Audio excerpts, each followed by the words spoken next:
All right, let me know if anyone doesn't see the PowerPoint or has something blocking the PowerPoint.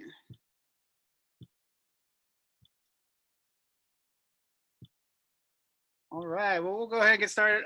So critter proofing, season extension, and garden carpentry. So a lot of this is going to be focused around garden carpentry because some of the things you can do with critter proofing the season extension is going to be around you're going to need some carpentry skills. So the first section we'll talk about, some easy way solutions to critter proof your gardens against like deer, bird, mammals, rats and things like that.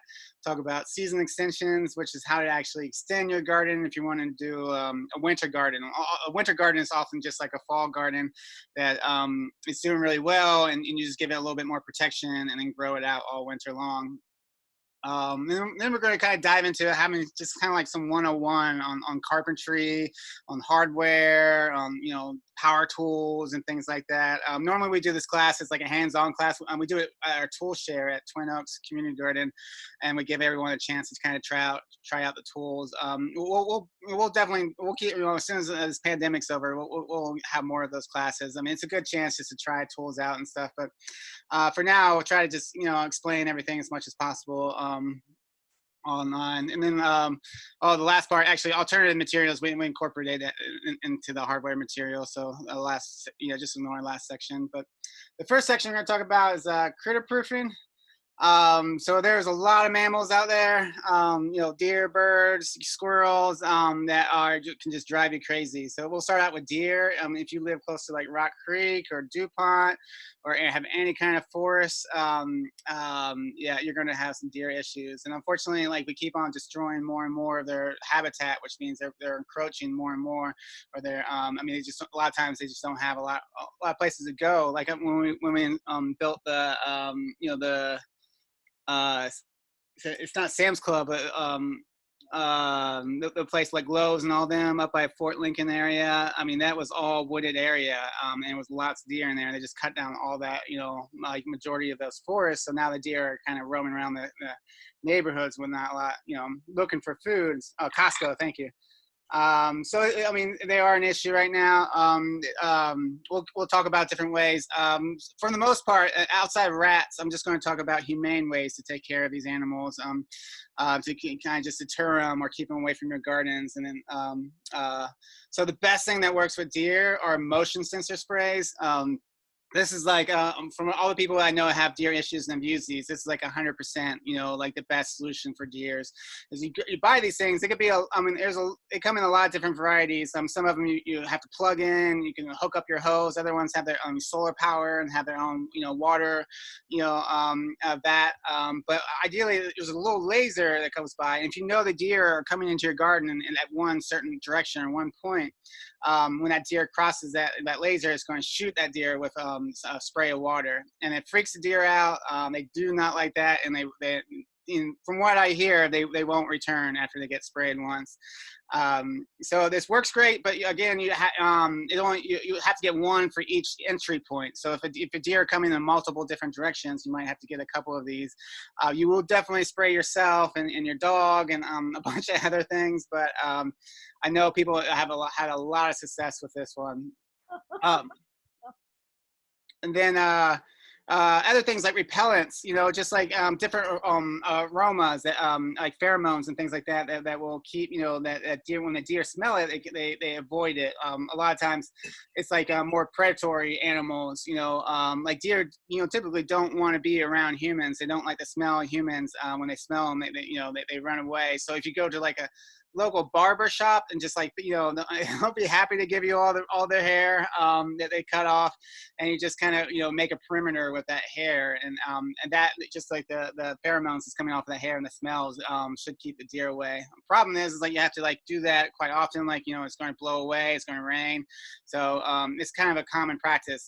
Same with like dryer sheets, liquid fence, predator urine sprays, which whenever I say this, everyone's like, how do they get the urine from from these predators, and it's all synthetic. They're not, it's all based on like coyote urine and things like that. But they're able to actually synthetically create it, so it smells just like a coyote. So if you spray this stuff, around your perimeter, the deer are going to smell it and they're going to stay away. But again, with all the repellents, you have to do these like maybe once a week, once a month, after it rains, so it's not a foolproof, all year long. You have to kind of keep up with it. Same with a lot of perimeter herbs. It's just a good practice in general, just to plant a lot of perennial plants, perennial berries and perennial herbs as a perimeter around your garden. It makes a great windbreak. But planting a lot of perennial herbs, like really smelly herbs like lavender, rosemary, mint.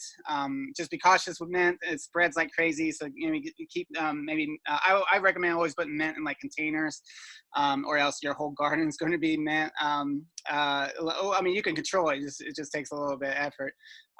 So the idea with this, it's not so much they hate these smells, but it kind of masks a lot of the things that they want. So maybe they want like, tomatoes and peppers, but they're not, all they're smelling is lavender. So that's a good way to kind of, deter and mask what you're growing. Fencing is great. Typically like normal deer fencing is super tall, because a normal deer like on a farm with a lot of room to run around can actually jump 8 feet tall. So so normal deer fencing is 8 feet.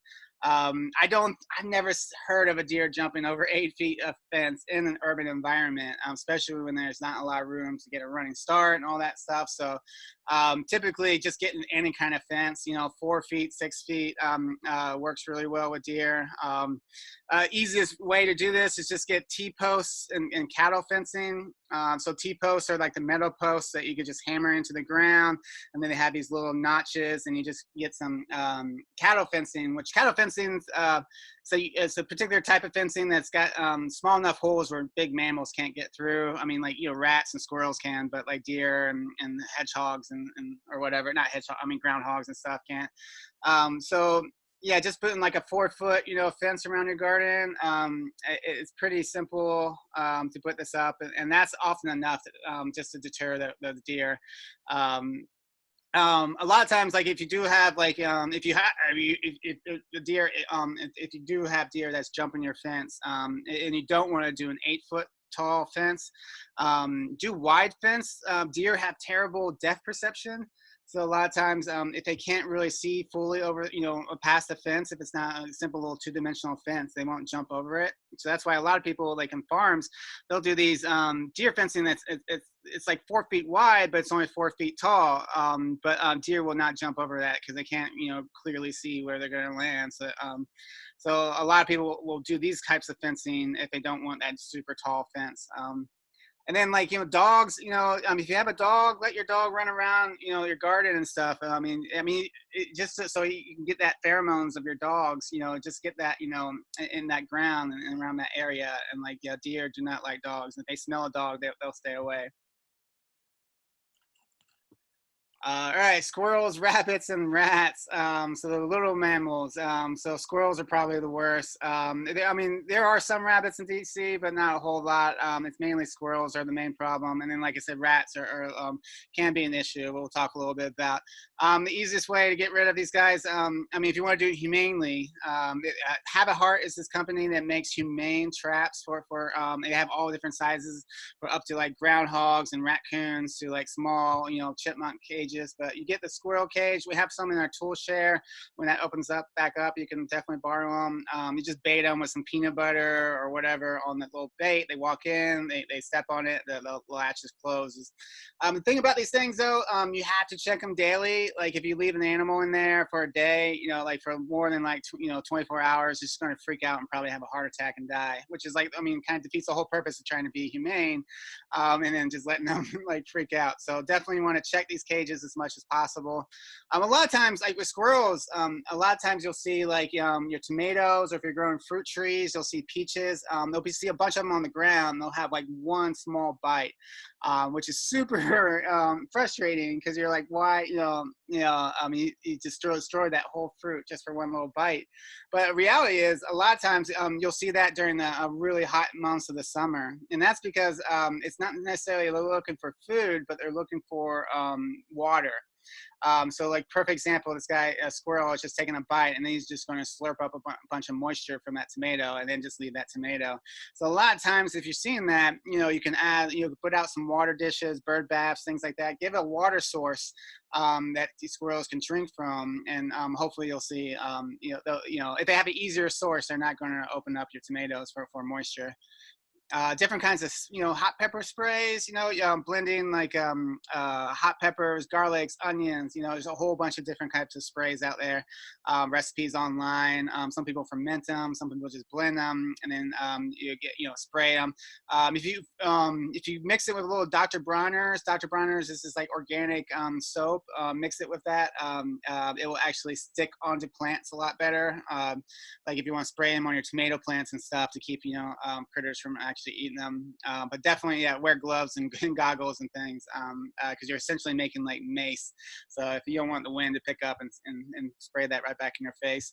Again, with like deer, most animals like different kind of determinants, like dog hairs, or just having your dogs run around your garden, even around the perimeter, different sprays, perennial herbs and things like that.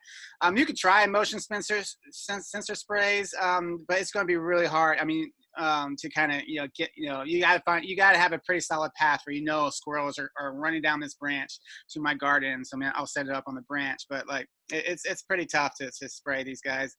I think and also if you have a bird feeder, that could be squirrels could be eating a lot of your bird feeder. One solution to that is people will shake cayenne pepper, because birds actually don't have very sophisticated taste buds, so they don't taste spicy things, but squirrels definitely do. But that brings us to, I think this is one of the more legitimate ways to deal with squirrels. A lot of times, so squirrels are very territorial. So like you usually only have like one squirrel family in your area.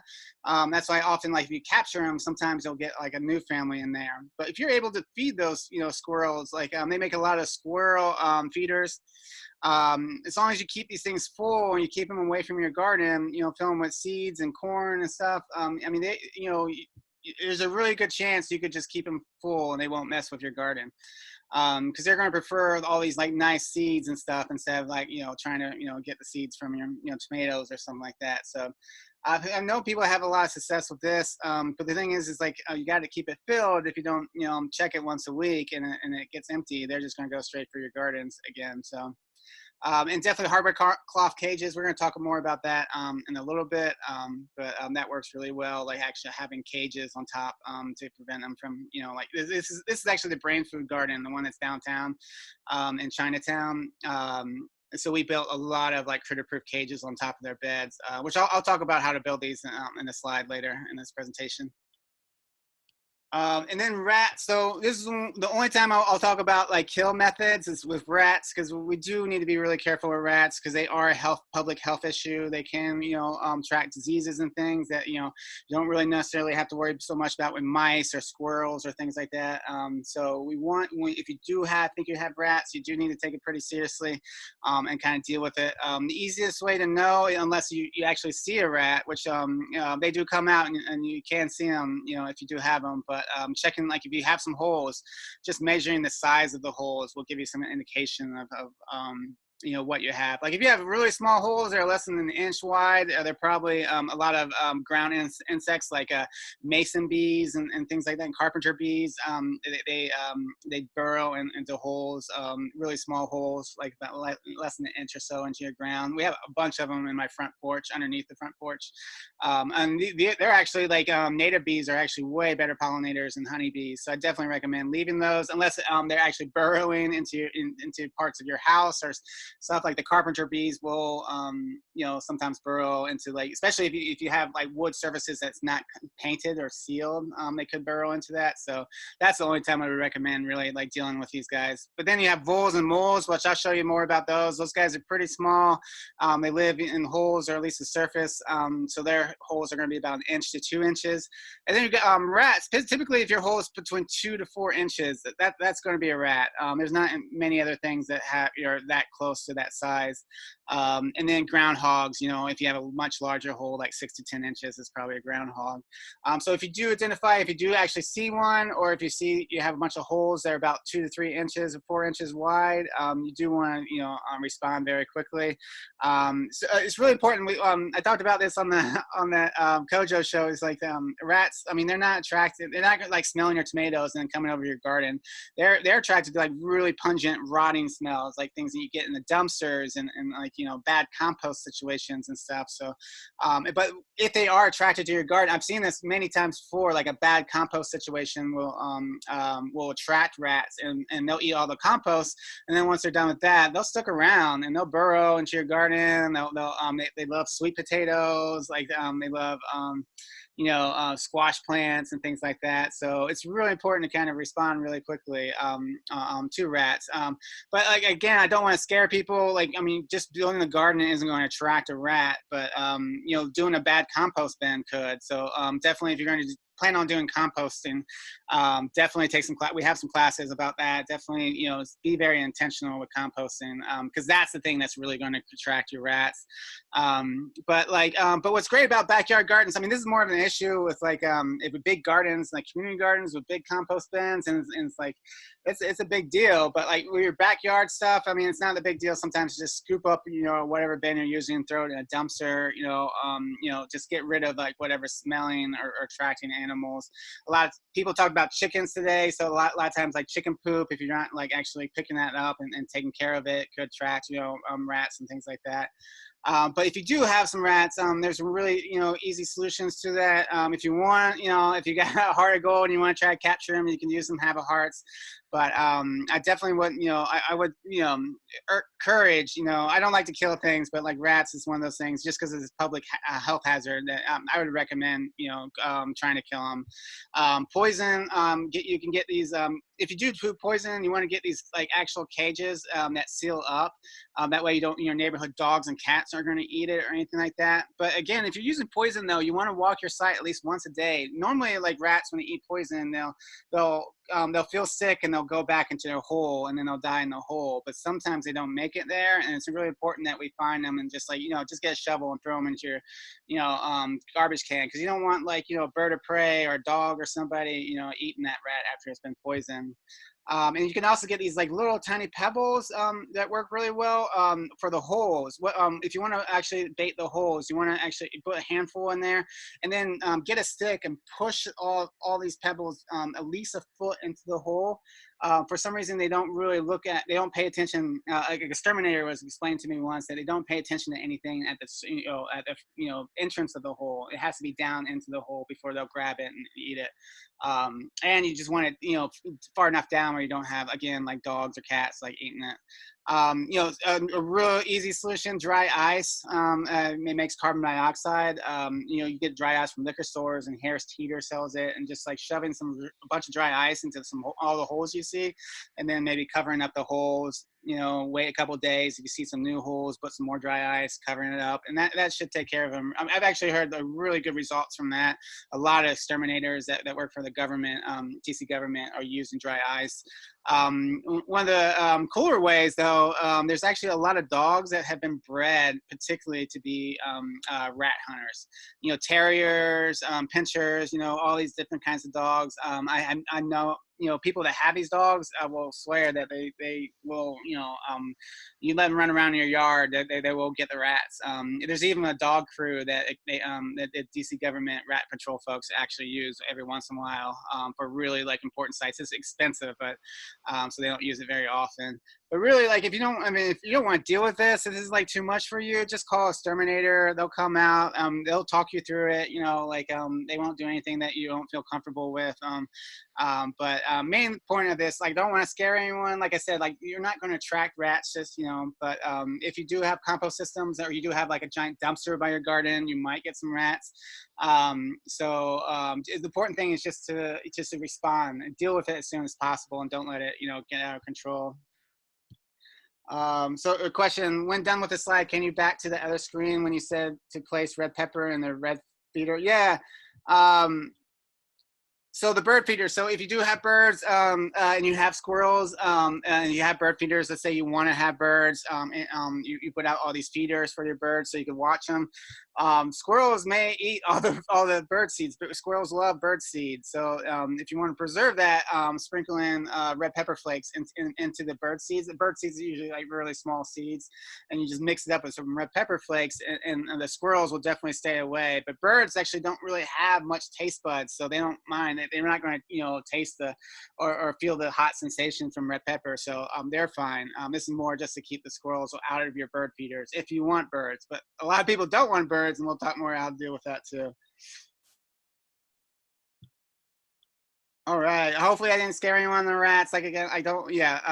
Yeah. It's probably not going to be a situation in your backyard unless you have a bad compost bin or a dumpster. But just something that's good to know, just in case. But you are more likely to have birds and squirrels and deer. That's going to be like a more realistic pest that you're going to have to deal with. Birds are a pain in the butt. There's a couple things you could do that works with birds. They love like fresh seed, like if you direct seeded, you know, a bunch of rows of carrots and you know, mixed greens and things like that. They love, you know, just coming down and eating those seeds, because a lot of them, they're on the surface. They're not really, you know, dug that deep because they're very small seeds. So one thing you could do is, you know, is cover that with like either a light layer of straw, or you can get some burlap. Burlap is like either like a hemp or a very similar material to hemp. It's an organic material that will break down really quickly when it's wet in the garden. But you can just cover your seeds with burlap. You can get free burlap when the pandemic's over. Is Compass Coffee? You know, they order giant bags of coffee beans, and they come in burlap sacks. And the leftover ones they keep by the door and the entrance. If you walk in, right to your left, there's a giant pile of burlap sacks. So you can, you know, just lay that over on your seeds. That will protect them. And then once things are growing, if they start, you know, hopefully, yeah, take it off once the seeds have germinated, because the birds aren't going to want them at that point. Finding different ways to like scare birds, you know, having shiny things hanging in trees, having like, you know, wind chimes, you know, having like motion sensor like lights, and motion sensor sounds are really great. There's like different ones, like you can get like that are like ducks that when something passes by, a duck will start making some noise, or just having like something that, you know, triggers and then just play music, you know, that's going to scare the birds. You know, having some kind of predatory, you know, predator bred birds like owls around, even rubber snakes. You know, I mean, birds can't tell a real snake from a rubber snake. So you throw a couple rubber snakes into your garden, and they're not going to get anywhere near that. So that, you know, has worked some. And then bird feeders, again, I mean, there's always a chance when you put these feeders out that you're actually attracting things to your garden. But I think I like this. I actually do like this. Get a bird feeder. Don't, you know, place it like at least 20, 30, 40 feet from your garden. Don't put it right next to your garden. And as long as that's full, again, I mean, they want bird seed. They're going to take bird seed over anything that you grow in your garden. So as long as they can get bird seed, you know, like 20 feet, you know, on the other side of your, you know, your yard, they're gonna get filled up on that bird seed and less on your garden. You know, netting structures, you know, work all right. A lot of people have had issues with netting structures, especially with small animals and small birds getting caught in the nets, and that could be a huge pain. I've definitely gotten birds out of nets before. That's awful. Some people still use it a lot. You know, like I'll use it for fruit trees and things like that, but I usually don't use it, you know, for you know, garden beds so much. But I mean, some people still do that. And again, hardware cloth cages, which we'll talk again about how to actually build some of these cages. Groundhogs, wolves, and moles. So these you're probably not going to deal with any of these people, but some people do. Like there was we have a Twin Oaks community garden that had a groundhog for years, and they had like every individual plot had to get their own fencing system just to keep the groundhog out. And like he ate a lot. Groundhogs are pretty, yeah, they eat a lot of food. So gophers and groundhogs. Gophers a little bit smaller, but that's typically kind of really looks somewhat like a groundhog. And then voles and moles. Voles are the ones that look like little mice that can actually see. They don't necessarily dig, burrow so much, but they'll like burrow trenches and things like that. And moles are the blind little mice guys. They actually will dig holes. If you have a bunch of small holes all over your yard, you probably have a mole. So a couple things that work with these guys, they make these mole and gopher sonic spikes that actually, they make this like really, we can't tell it, like we don't sense it, but it's like really subtle vibration that even though we can't feel, it's super annoying to animals, especially ones that live in the ground. So I've heard, people having some success with these. They'll keep, guys away.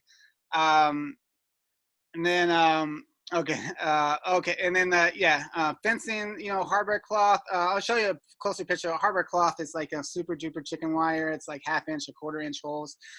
So a lot of people, like in Twin Oaks, a lot of people just, they did the deer fencing that, or the like the simple metal pole fencing with and wrapped it around with hardware cloth. The thing about this with a lot of these like in-ground critters is like you want to trench around the fence and have your fencing go like 6 to 12 inches into the ground.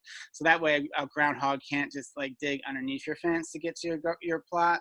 They won't dig that deep. Like if you get like, 6 inches or so into the ground, that'll be enough for them to like, go somewhere else. So or like if you're doing raised beds and you're good at like you're protecting the top of your garden. A lot of times if you have in-ground mammals, you can put some hardware cloth on the bottom of your bed and then put the soil on top of that, and that'll keep things from like digging underneath. Repellent, they really hate peppermint oil. So I know a lot of people have a lot of success with peppermint oil. Get like essential peppermint oil and just put some drops in their holes, and it's just so potent that that they'll find a new place. So that works really well. And same with like fabric softeners and castor oils. Again, like doing the lavender and rosemary perimeters and stuff. A lot of people, and there's this rumor where if you put some like juicy fruit chewing gum, if you throw those in the holes, they'll eat it and it clogs up their systems. I would read, everyone would talk about like they heard that works, but I never really found someone that actually said that it actually works. So it's mixed results with that. So and again, have a heart cages. I just give you a heads up. It is, I do believe it's in a lot of places it's illegal to like transport animals. Like if you capture like a gopher and you want to take them to Rock Creek Park, it is, yeah, it's not it's not street legal, but a lot of people still do it anyway. So it's just like, just know, like at your own risk kind of thing if you're going to be transporting critters. All right, so question, what bait to put and have a heart cage? It's different for all the critters. I mean, like the general good ones is like peanut butter. Like they all seem to love peanut butter, but I know with gophers, like we like one time we baited one. I mean, I think we used like cantaloupe and stuff like that. If you Google it, there's lots of websites and everyone has recommendations on which animals like which. But I would recommend a peanut butter base and then some kind of like fruit or something in there. You just stick it into the peanut butter. That will help it out. All right, so now it's critter proofing cages. Like, so now, so let's say all these things aren't working and or you don't want to deal with it. You just want to keep them out regardless. There is, you can make your own critter proof cages that will keep, and what's great about these is they keep everything out. You can even lock them if you're having a problem with theft. You can even lock these cages. That will even keep the human pests out too. But it will work against birds and anything. And so if you're building these cages, if you decide, I don't always recommend, like, I mean, maybe not like if this is your first year, you don't have to go ahead and build these cages. This is a lot of work, but if you're in a place where you just have a lot of issues, you have a lot of damage, a lot of deer issues and a lot of,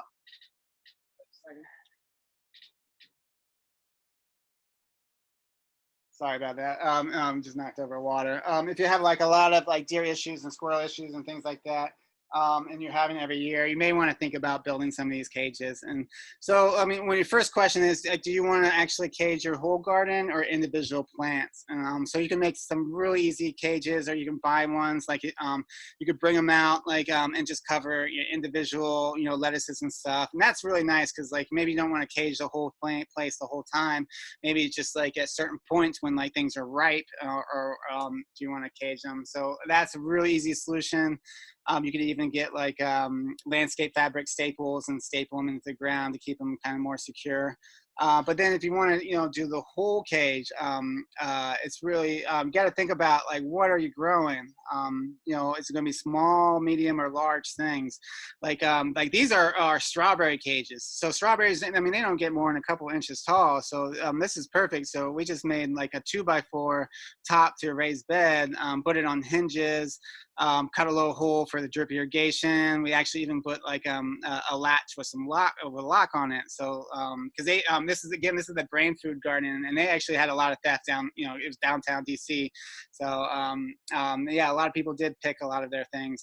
So this way, like yeah, once we installed these, they you know, had 100%, you know, they saved, you know, 100% of their strawberries they were able to harvest and save every year from rats and theft.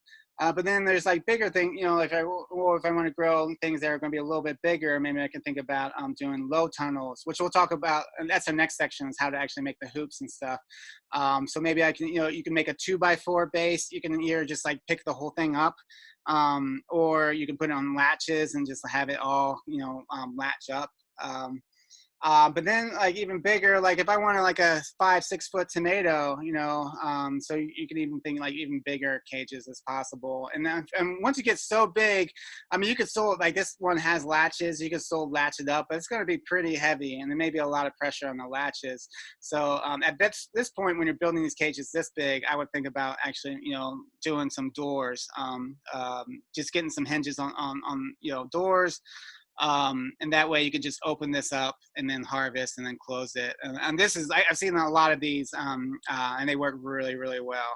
So it just takes a little bit of carpentry skills, which we'll get into later, on about how to build these things later on. But yeah, this is like definitely like, I wouldn't, like I said, I wouldn't like start off right off the bat doing these things. But if you have repeated issues, you might want to think about like, you know, building some cages. And some of them are real easy. Like these strawberry cages are really easy to build. And even if you have strawberries growing in the ground, you could just put, you know, a 2x4 box, you know, and then put a 2x4 lid on top of that box and just attach that. And so that way, I mean, it's really easy to do. All right, so now season extensions. So we're gonna move away a little bit from the critter proofing and now talking about like different carpentry things to actually grow your garden. And when we say season extensions, it could be a number of different things.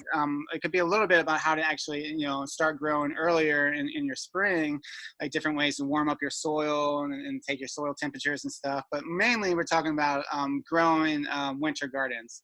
So you're growing like you're growing a nice healthy fall garden full of cool weather things like kale and collards and cabbages, and they're healthy ideas. You want to get them nice and big, and almost mature by like October, and then you could build them some cages and stuff, and these low tunnels are what they're called, and then you can grow them all winter. They grow real slow because there's so little sunlight, but the idea is they're growing enough or they're staying alive, and you're kind of just slowly harvesting like mixed greens and spinaches and stuff. You just kind of harvest them a little bit at a time throughout the winter. So row covers, you know, so that's the main thing that people use to protect, you know, protect their crops. And you could do two things with row covers. You could have a floating row cover, which is you just get a normal sheet, you just throw it over That's what a lot of people do for like pest issues. Like if they're having pests, and they could just throw them over. And this is for like things that are just like, you know, slowly growing. They're not mature yet. And then you just weigh it down with rocks.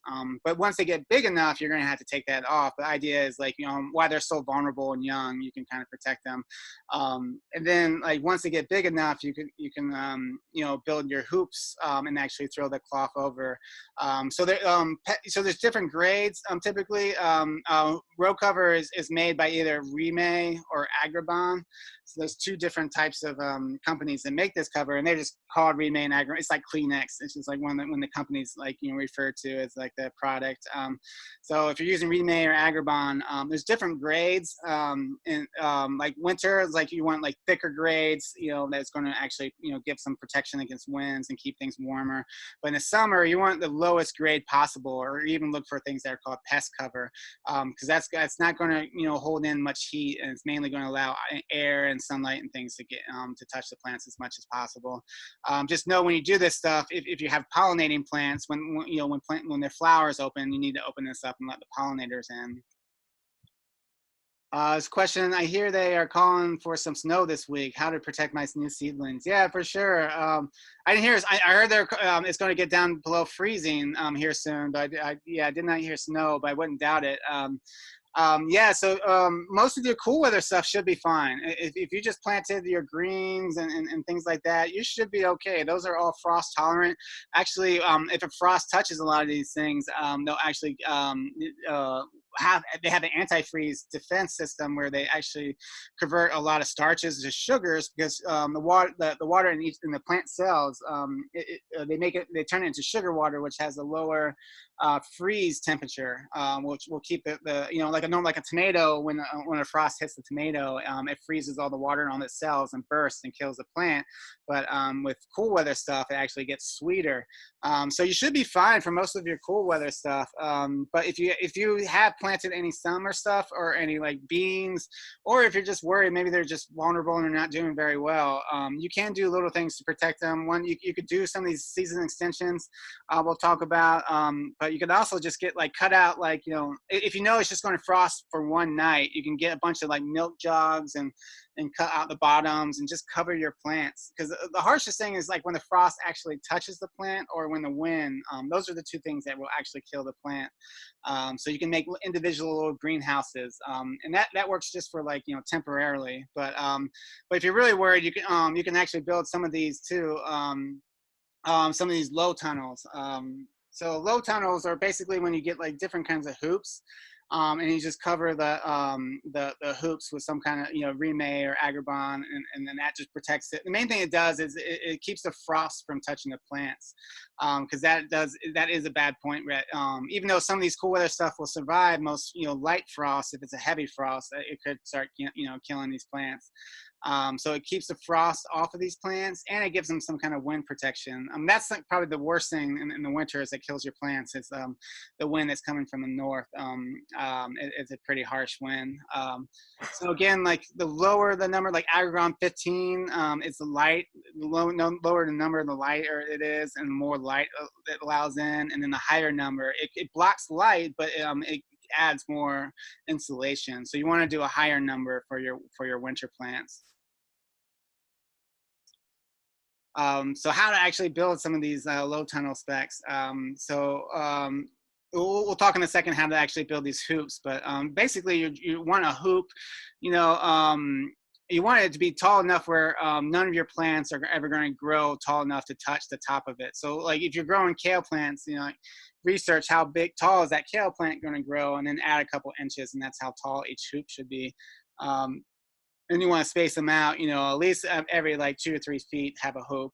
Sometimes I'll put like a bamboo stick on top as like a cross brace, but you know, you don't always need to do that, especially if you're using like conduit and things like that. We'll talk about in a second.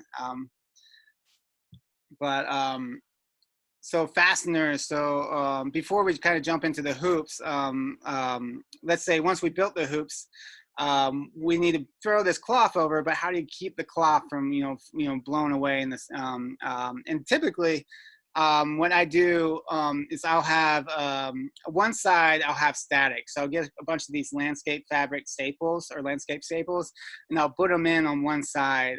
You don't want to use these guys on the side that you remove a lot, because every time you puncture it, you puncture a hole. So eventually, if you have to do that every day or every time you water, you're going to start ripping the fabric.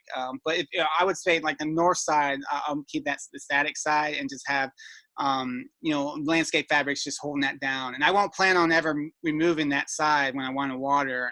When I want to water or weed or things like that, I'll have a removable side on the other side, and that I'll weigh down with some like rocks, some sandbags. You can get these clamps at Johnny C Select, or just get some Home Depot clamps and just pinch the fabric to the but the idea is one side never moves, and the other side is the side that you open up to water.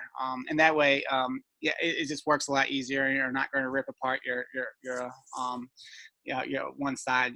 Keep on redoing landscape fabrics. You could even like sew. This stuff you can actually sew. You can sew like tunnels on the end or whatever, and you could shove pools in them, and you can roll them up like this. That works really well. But and then making the actual the hoops. So there's a bunch of different materials that you can use: PVC, conduit, galvanized metal tension wire, and concrete wire mesh. All these things you can get from a local hardware store. PVC is probably the easiest one, and you probably see the most people using this, just because you can just, it's so easy. You could just bend it yourself and just shove it in. You can get some rebar and like hammer in some rebar, and then PVC is hollow, so it will just go right over in that rebar. The only problem with PVC is, if you took the container garden class, as we know, like PVC is one of those plastics that leaches out some toxic chemicals. There's not chemicals that are going to kill you, but it's just like things that can, over time can accumulate, and you don't really want that in your garden. So if you do PVC, I would definitely recommend doing like hoops, like putting the rebar outside of your bed, and that way, because how plastic leaches things is it'll get water on it, and then the UV will break it down, and then that will leach out some stuff into your soil. But if your hoops are outside of your soil, then if it leaches anything out, it's just going to go outside the bed. So if you do want to do PVC, just don't have it inside the bed. Just have it outside the bed if possible. But I think conduit is, I think, the best material to use. So conduit is like either steel or aluminum. I think most of the time it's aluminum. It's basically piping that you run electrical cords, electrical wires from. So it's bendable. It's not the sturdiest metal. You can actually bend it somewhat. And you find that stuff if you go to like Home Depot, the electrical aisle, where like the fuses and stuff are. They'll have it'll be like 8-foot pieces of conduit. It's relatively cheap. I think it's like maybe 80 cents or something like that, $1 a piece. But it will last a long time. It's super sturdy, super strong. But the only thing is you need a bender to actually bend it. And we have these benders. We have like 5 or 6 of them, all different sizes. Like if you're making a giant hoop house, we have certain sizes. But if you're just doing like a 4-foot wide bed, there's a particular size bender that you want. And the idea is you just kind of there's hoops in this, and you just kind of you drill attach the bender to like a wooden picnic table, and you just shove a little piece at a time. Shove it like a foot in, bend it, shove it a foot in, bend it, and do that till you get to the middle, and then flip it around and do the same thing. And then when you do it, which maybe sound confusing, but it's super easy to do. And then you'll have this perfect, hoop that's super sturdy, that will last a really long time. And I know this is kind of blurry, but I'll get these little U brackets. I'll work really great, where you just drill them into the side of your raised bed, and just have the hoop, go in there. So this, it takes a little bit. You need a bender, which again, we have benders at our tool share when that opens up again. Which I'm sure it will be open by next, by this coming winter. So, but you just need to borrow the bender, and it takes a little work, but these are probably your strongest hoop structures that you can create. They don't need top bars or anything like that. And then if you don't want to do all that work and you just want to go out and buy something and just like real simple galvanized metal tension wire, try to get the lower the number, the thicker the gauge. So you try to get at least 9 gauge or lower, and just get some bolt cutters and just cut little pieces, and you can do these little these little hoops. They're not as sturdy. Like I've definitely done this a lot just because it's super easy. And then I'll usually make like like a bamboo cross brace or something for this, for the top. They work great until there's like a lot of snow, and they will kind of collapse on themselves. So, which isn't a huge deal. You just go out and dig them out, but for most of the winter, that they'll do the job. Um, and then the really easy concrete wire mesh. So we talked about these when you're making these are really great to make your own tomato cages, because they're used in construction. There's like steel fencing that they drop into like concrete while it's still wet, and it just adds reinforce the structure. You'll find these in actually the cement aisles at Home Depot. So where they have sand and cement and things, there'll be a big row, and they're pretty cheap. And they're nice because you can actually stick your hand through them. That's why they make great tomato cages. But they're real cheap, and you just make them. You just bend them yourself. They're versatile, and you can bend them and then just make a little cage, and maybe get some landscape, staples or something, and just attach it to the ground, and that makes a really great hoop for you. All right, so those are the different types of hoops that you can make and different kinds of clamps. And then we talked about Reemay. Basically what you need is you need hoops, you need a way to, some kind of cloth, and then you need some kind of way to clamp or weigh it down. But sometimes that Reemay, I mean, it's great stuff. I would recommend the Reemay just because it's breathable, and water gets through. But sometimes if there's going to be a really bad storm coming, you may want to upgrade to plastic. But the thing about plastic is you do the same structure, but then you cover it with plastic. And this is really great. Someone made like a 2x4, and then they drilled holes into the 2x4 and just shoved their conduit straight in that hole. So we've made a couple of these. If we do actually get to do a tool share class, we can show you. These work really great, and they're removable. And you can either throw cloth on if you want, or if it's going to be really bad, you can throw some plastic over it, and then just staple the plastic. But the thing is, you're making a greenhouse, which means it needs circulation. So if you do plastic, your entire garden, it's a good idea, if possible, during the day, open this up for an hour and just let it, ventilate a little bit, or at least not every day, every other day, because or you're going to have a lot of mold issues. You're going to have, root rots and things like that. So you want to be able to open this up. So this is great at night or if you're getting a really bad blizzard, but it just needs a little bit more, it needs circulation. So, and the plastic you can use, I mean, you can buy a special greenhouse plastic that's been sprayed on one side with a UV ray coating. It's pretty pricey, and that will last about 5 or 6 years. But for a lot of these things, I would just go out to Home Depot and just get the plastic coverings that you get when you paint a house. They won't last as long. They'll only last a couple years, but it's just cheap and generic. And you don't need UV ray coating unless you have something that's going to be there for a while.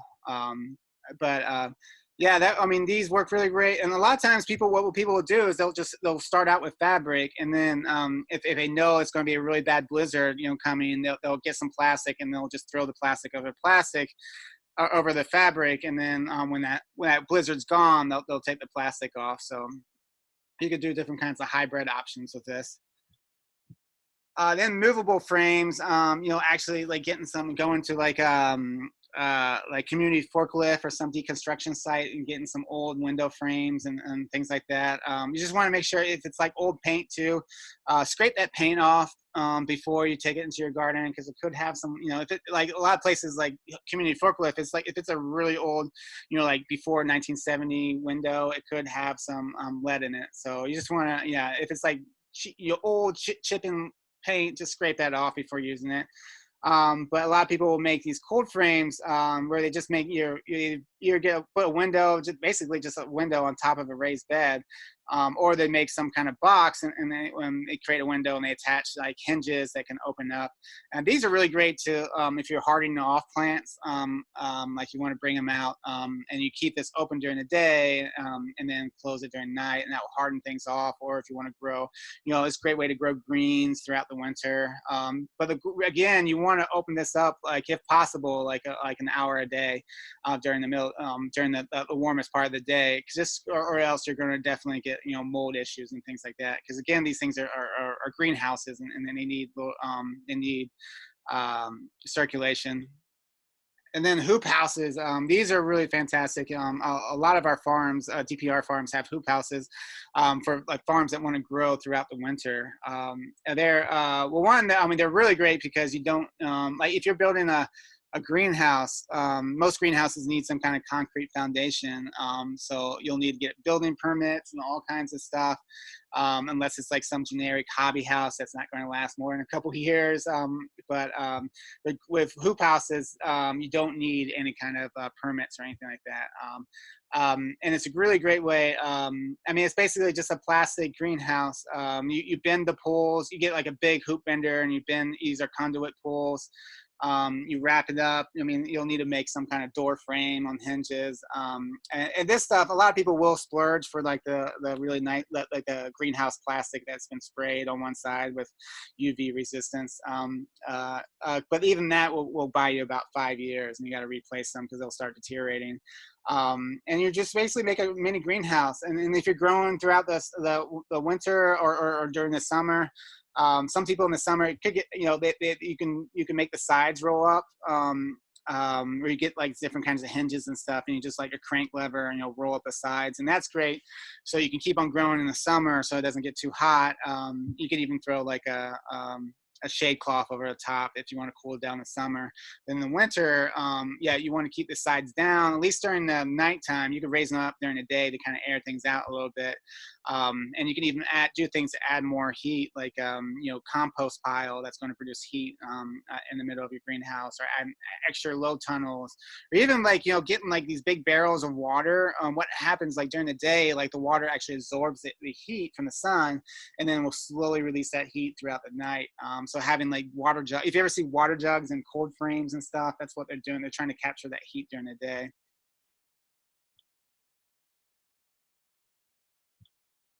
All right, so that was like that was the first section was mainly just about critter proofing, and season extension, different kinds of things that we've used carpentry for. So now we're kind of going to kind of dive into a little carpentry 101 and just kind of give people an understanding of how to build some of these things and what kind of materials you're going to be looking for.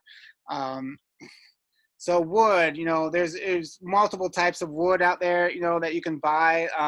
The standard wood, like the dry, like wood, brown color wood, is what you call kiln dried, where they actually they dry that wood. Once it's sawed up from a tree, they dry it in a kiln. It shrinks a little bit, and this is really great stuff. But it just won't last that long, especially if it's in contact of soil, because it's got no, protection against like fungicides and things like that, or against fungus. It doesn't have any fungicide in it. So if you build a raised bed out of kiln drying, it's going to deteriorate really quickly. But what's great about it is it's super cheap and it's really easy to replace. So this is a great idea for a lot of gardens. And then you have pressure treated wood. So this is the wood that's kind of has a green tint to it. What they do is they under pressure they kind of push in like tons of like fungicides. It's a micronized copper azul. This is a micronized copper. Copper is like a fungicide. It's EPA approved. It's not, it's a natural recurring thing. But again, it's so concentrated though that you don't want to you want to wash your hands after you handle a bunch of pressure treated wood. It's not something you want to ingest. But when you get pressure treated wood, it's pretty moist for a while because it's still got that copper in it. But after a couple months, it's going to dry out. So it's not like it's going to continue to leach out. it will slowly leach over many, many years. The copper will slowly leach out, but typically not to the point where it's going to like you really harm your soil biology or anything like that. But again, like if you're not going to be organic, if you want to have a pure garden, you want to use kiln dried or cedar. But a lot of people don't really mind that much, especially since they stopped using like arsenic and toxic stuff back in the 70s. But it will last a lot longer than your kiln drying. It's very cheap. It's pretty great. Most of our beds that we make at our new gardens are made out of 6x6 pressure treated wood. And we usually, if you're worried about things leaching out to the soil, what we do is we get some landscape fabric and we just staple that in the inside of the bed, not on the bottom of the bed, but inside of the wood, where the soil would touch the wood, and that way it's not Or we'll sometimes if we have the money, we'll buy some like food grade poly barrier, like aquaponic barrier to separate it. But really, like I said, most people don't mind at all. It's really a personal preference. The copper, I mean, I do when you're working with it when it's wet, you want to make sure to wash your hands and things like that. Don't touch your eyes when you have that stuff on your hands. But overall, it's not, once it dries out, like it's not that big of a deal. But it's still preference. And then cedar, let's say you want long lasting things, but you just don't want to deal with pressure treated and copper and stuff like that. So cedar actually has like natural fungicides. It lasts just as long as pressure treated, but it's just super expensive. Especially if you're wanting to build out 4x4s or 6x6s. Like we've built a couple raised beds out of like 6x6 cedars. You have to special order them, and I mean it could be like you're getting with soil and everything and labor, you're like looking at like $1,000 a bed. So it could be pretty expensive. But definitely check out the prices if you're interested. Like, especially if you're not doing 6x6s, doing like 2x12s, it would be kind of, a lot cheaper. In our first class, we have all kinds of pricing and stuff and about raised beds. So if you're wanting to kind of like price this out and compare, check out the pricing slide with all that. And types of lumber generally, there's hardwoods and softwoods. There's a lot of different things that differentiate the two, but the easiest thing to understand is hardwoods are more slow growing woods. Because they're slow, they actually grow denser and they typically be a lot harder and sturdier, which is great, like building like oak cabinets and stuff. And it's really great, but it's really expensive. Hardwoods are very expensive. And then softwoods are wood that grows really quickly, that's more like farmed or whatever. And those, because they grow quickly, they're less dense, they're not as strong, but they're strong enough for anything that we need. So that's typically when you're going to like a Home Depot and you're buying just like generic lumber, you're getting like some kind of spruce or pine basically, unless it's like cedar. That's typically you're just getting softwood. And then here's some more information about this. Is like the pressure treated wood. They use the MCA, the micronized copper azole treated wood. So there's some precautions and stuff. So if you do want to read up a little bit more, just some safety tips and stuff, especially if you're working with kids and pressure treated wood, you want to give them like some gloves and make sure they know not to like touch your eyes and things like that. And if you're cutting pressure treated wood, you definitely want, especially if you're cutting indoors, you want to have a face mask and goggles and things like that. But yeah, just some precautions on with this stuff. Again, copper. It's not like like arsenic, but copper in high dosages can be harmful. So we do want to be careful with this. And then lumber sizes. So this is when it gets confusing because they actually measure their lumber. When we say 2x4s, they measure that right when they cut up the tree, before they actually kiln dry it. Before they do, they plane it, which is like sanding it down, getting rid of all that stuff. So typically they'll by the time they kiln dry it and they sand it down and everything, they make it into a nice piece of lumber. It's not 2x4 anymore. It's typically like a ½ inch smaller, which is really confusing. Most of the time it doesn't matter, like you're building raised beds, but if you're trying to do something where you're like designing something to build something like a shelf or cabinet, you should try to find the actual measurements and not the nominal. Nominal is what they measure the wood before they like I said, before they process it, and then actual For example, this is a great chart. If you get like a 2x4 is actually a 1.5 inch by 3.5 inch. Or like like 2x12, which is something that a lot of will use a lot for our raised beds, is actually 1.5 inch by like if it's 12 inch, so it's 1.5 inch by 11 and 1/4 inch. So yeah, definitely understand that the measurements are a little bit different. Like I said, most of the time if you're building a raised bed, it doesn't matter. But it's just something good to know if you're actually trying to get a little bit more precise with your wood. And then selecting the lumber. So this is one of those things where you need to be that like annoying person in the aisle that just pulls everything out to find out what you want. That's totally okay, and it's totally the norm. Don't feel self-conscious. So what you do like when you're selecting wood is you go like, this is Home Depot. They got tons of wood. It's great when you have a big heavy stack and everything's weighs down, but sometimes you have a lot of loose pieces and they start warping, and you don't want warped pieces. So what you do is you grab a piece and you just look, put it up to your eye and look straight down, and you'll see you want a flat piece. Sometimes they'll be cupped, they'll be bow, they'll be crooked in certain areas. You don't want these pieces because they're going to be hard to build with. And sometimes it's great. Sometimes you'll have a stack of perfect wood and it's easy to go. Sometimes you have to pull out I've been that person that pulled out like 30 or 40 pieces of wood and just giant mess in the aisle but you got to do it. You don't want this like bow stuff. You want to find a nice piece of straight wood. And also you want to look at knots. Knots are where like branches come out, so this used to be like the tail end of a branch. And knots normally aren't that bad. I mean, they're really hard. So if you're trying to screw something into a knot, it can be tough. You might have to pre-drill. But sometimes you have rotting stuff. So you want to find if there's like rotting knots, or things like that. Sometimes it's hard to avoid. Like you can't find. It'll be hard to get a perfect piece of wood, but you want to try find ones with like more knots that look like this and not like like the dead knots. And then if they have lumber grade. So one is like it is like more expensive fancy stuff, and two is the general stuff that we use. You don't need to buy fancy stuff for that, but normally yeah, there will be a special aisle for like real fancy wood. And then bamboo is another great source to build a lot of great things like trellises. I would say this is the #1 material that's used by for trellises, in my opinion. Bamboo. You don't ever have to buy bamboo. I know places will sell them, and sometimes if you want to just buy a couple pieces, that's fine. But a lot of times, just go on like Craigslist or someplace or some listserv, community listserv, and there'll be someone. There'll be people being like, I have tons of bamboo in my backyard. I need people to come and help chop them down, because bamboo is invasive. You never want to plant bamboo just like by itself, in your garden, because it'll just spread and take over your whole yard.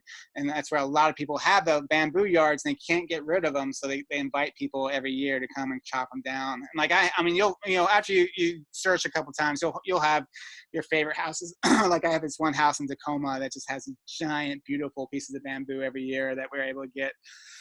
But bamboo, like they make really great trellises. Like these are pea trellises. So the idea is you get like a bunch of them in a stack, you tie them to the top, and you spread them out, and you take a string and just tie the string around, and you plant peas and beans at the base, and they'll climb up.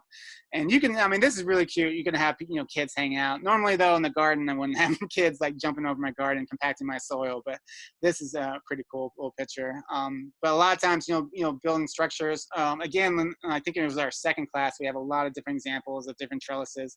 If you want ideas, but a big one is like if you put one piece of bamboo behind like a tomato, that and just tie it off, that could support enough. But if you have a row of tomatoes or 2 rows, you want to try do a lot of cross braces with bamboo. The idea is you get one bamboo behind each plant, and then do top cross braces and stuff to keep it kind of sturdy. And there's some really good, you can get technical if you want, like tying, bamboo. Everyone's got their own like style and techniques, but mainly, yeah, you just want to wrap a piece of string around enough times and then tie it off to keep it as sturdy, cross brace. And then if you're looking for like cool windbreaks and things like that, you know, you can make bamboo wicker fences and things. But generally, like I said, with bamboo, like, yeah, you don't need to buy it. You can find, there will be people in your community that need help getting rid of their bamboo. But if you do want to grow it, I have grown it. You just want to be really careful. Like, keep it in the container, and maybe even put landscape fabric underneath, like the container holes on the bottom. So, because the roots will go out of the container holes and then start spreading. Or like a raised bed like this, just put landscape fabric on the bottom so the roots can't escape, and then you have a nice little raised bed of bamboo that you can harvest, you know, throughout the season. Okay, how to get bamboo to stand up in a sturdy way. Um, Yeah, so I mean that's a lot of cross braces. Yeah, I mean you know, if you just have a single piece of bamboo, that's just, you know, a lot of people will just have one bamboo.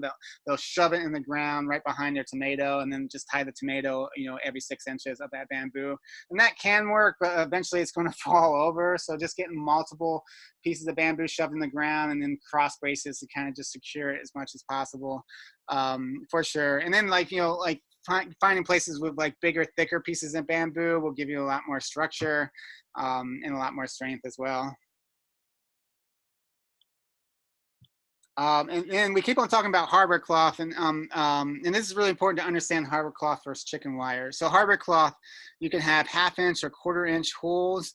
And chicken wire, you can, I mean, they have, you know, I don't know what's the dimension, but I have seen rats literally take a running start and just run right through chicken wire. But that being said, chicken wire does have its purposes. Like, you know, if like, for example, chickens, like chicken wire works really great with chickens, groundhogs, you know, deer, bigger animals. So if you have a deer problem, you know, like hardware cloth can be kind of pricey. And chicken wire is super cheap, so maybe you just want to use chicken wire, to make a fencing against a deer. But if you're dealing with rats or mice or things like that, you want to do hardware cloth, for sure. And the 1/2 inch hardware cloth holes are rat proof, but I've seen mice like squeeze through them, and sometimes they get stuck, and you got to pull them out, and it's just a traumatic experience. So if you want to be mouse proof, they do make 1/4 inch hardware cloth holes, and they're actually the same pricing. It's just a smaller gauge, so it's the same type amount of metal, I think. So depending on whether you want to go rat proof or mouse proof.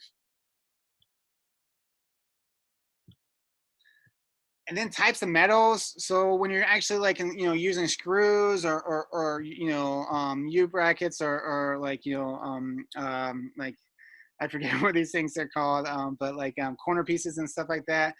You want to make sure you use the right metals, because one, you don't want metals to rust. A lot of times, certain metals have reactions to pressure treated, like copper, and so you want to get things that won't rust, and will stay strong. And mainly the 3 things you're looking for with any kind of metals, whether it's a screw or a hinge or you know, corner piece, is, typically you want galvanized steel. That's like the best one out there.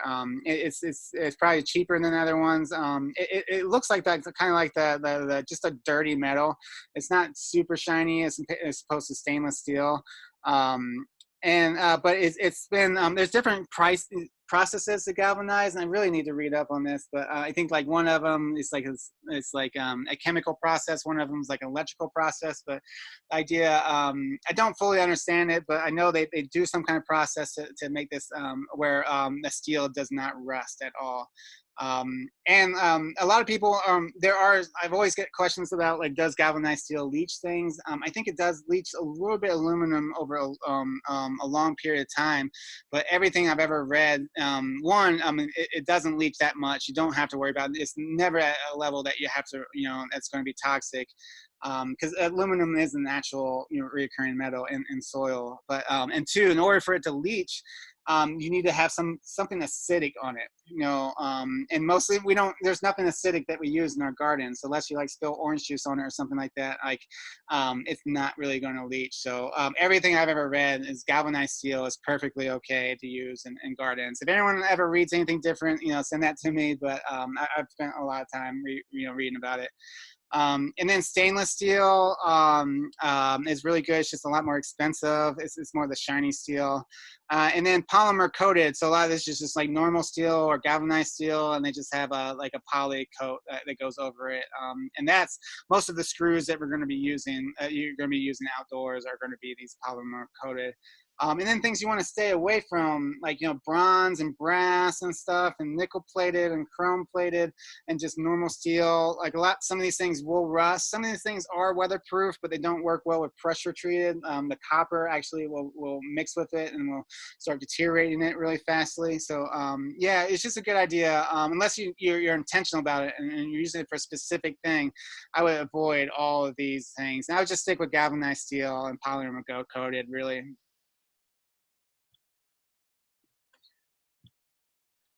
And then fasteners and screws and things like that. So when carpentry first started, there was just nails. That's all they had was nails. And then eventually we invented screws. We started with the single screw and got to like the Phillips head with 4 points, and then started going 5 points and 6 and star hexes and all that stuff. And really, like the more points you have in the screw, the more torque that you have, meaning the more power you have to turn that screw, and the less likely you're going to strip it, and the less likely it's going to get stuck in there. So that's why I always use nowadays, I use these star bits, because you get a lot of power, a lot of torque, and it's really hard to strip these guys, as opposed to like a Phillips head. Like it's really hard to like screw a Phillips head into like a big block of wood. It's not easy. And then nails are good too. Like we just built our own fence, and we used nails. Chronologically by date from most recent or from oldest. Hey y'all, I think I just got booted. Report, I don't believe we've discussed that. John, to generate a report, you can see it from Who's interrupting when Josh is talking? Oh my God. Okay, ladies. Okay, there we go. Okay, I think I muted everybody. Sorry about that. I just got booted for some reason. I have no idea why. My internet seems to be fine. But hopefully everyone's still with us. Okay, it sounds good. Sorry about that. Let me get that. Man, I don't know. Yeah, I'm so a little confused why some things happen. But all right, so we were just on the screws and nails, right? Let me get this shared again.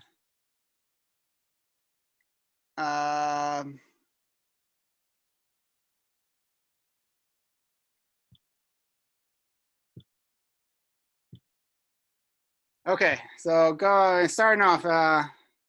Thank you all for your patience. Let's see, get the. All right, so if anyone's not seeing the slides or has something blocking the slides, please let me know. But yeah, so shear strength, I believe, is where I got booted off. So with nails, they have a lot more shear strength. So that's good. When you're let's say you nail something into like a piece of wood, like to like a wall, but then but you only nail it halfway in, and then you put a hook on it, and you start put like a big bucket of of rocks, hang it from there. Shear strength is that ability to like stay there before it breaks off.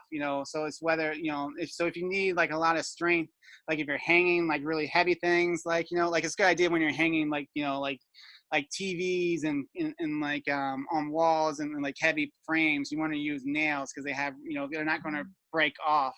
But screws have less shear strength, so they could break off more. But screws make a lot stronger bond, meaning they're not going to be pulled out easy. I could pull nails out of the wall really easy, even though it's really hard for me to break them off.